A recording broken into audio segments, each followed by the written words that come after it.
នៅរសៀលថ្ងៃទី5ខែសីហាឆ្នាំ2026ឧត្តមស្រីតូសំសុនមេបញ្ជាការតំបន់ប្រតិបត្តិការសក្រងកំពង់ធំអនុប្រធាននៃចន្ទ្រៃនៃគណៈកម្មការការពារទប់ស្កាត់និងបង្ក្រាបបទល្មើសទុនធានធម្មជាតិខេត្តកំពង់ធំបានអញ្ជើញចុះត្រួតពិនិត្យនិងប្រគល់ភារកិច្ចចាំបាច់មួយចំនួនជូនដល់កងកម្លាំងសម្រុះ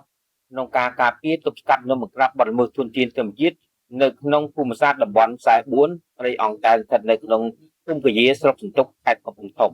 មេបញ្ជាការក៏បានបញ្ជាក់ថាដោយអនុវត្តតាមបទបញ្ជារបស់ឯកឧត្តមនួនធរដ្ឋអភិបាលខេត្តប្រធានគណៈបញ្ជាការឯកភាពរដ្ឋបាលខេត្តកំពង់ធំបានដាក់បទបញ្ជាយ៉ាងម៉ឺងម៉ាត់ក្នុងការការពារទប់ស្កាត់និងបង្ក្រាបបទល្មើសធនធានធម្មជាតិនៅក្នុងភូមិសាស្ត្រខេត្តកំពង់ធំនិយាយជារួមនិងនិយាយដោយឡែកនៅក្នុងតំបន់44ភូមិបឹងរវាស្រុកសន្ទុកខេត្តកំពង់ធំត្រូវបានការពារមិនឲ្យមានការកាប់ទន្ទ្រានព្រៃឈើយកដីរដ្ឋធ្វើជាកម្មសិទ្ធិថ្មីទៀតឡើយជាមួយគ្នានេះក៏បានយកចិត្តទុកដាក់បង្ក្រាបការកាប់និងដឹកជញ្ជូនផលអនុផលព្រៃឈើខុសច្បាប់ដើម្បីចាប់ឃាត់ខ្លួនជនសង្ស័យដែលត្រូវបានប្រព្រឹត្តបទល្មើសជាស្ដែងរួមជាមួយនឹងវត្ថុតាងប្រកបជូនសមត្ថកិច្ចជំនាញដើម្បីកសាងសំណុំរឿងបញ្ជូនទៅកាន់តុលាការដើម្បីផ្តន្ទាទោសតាមច្បាប់ជាធរមានមេបញ្ជាការតំបន់ប្រតិបត្តិការសក្រងកំពង់ធំក៏បានណែនាំដល់កងកម្លាំងចម្រុះទាំងអស់ត្រូវសាមគ្គីសហការគ្នា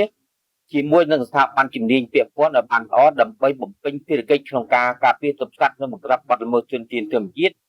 ដើម្បីជាប្រយោជន៍សង្គមជាតិដល់កូនចៅជំនាន់ក្រោយៗទៀត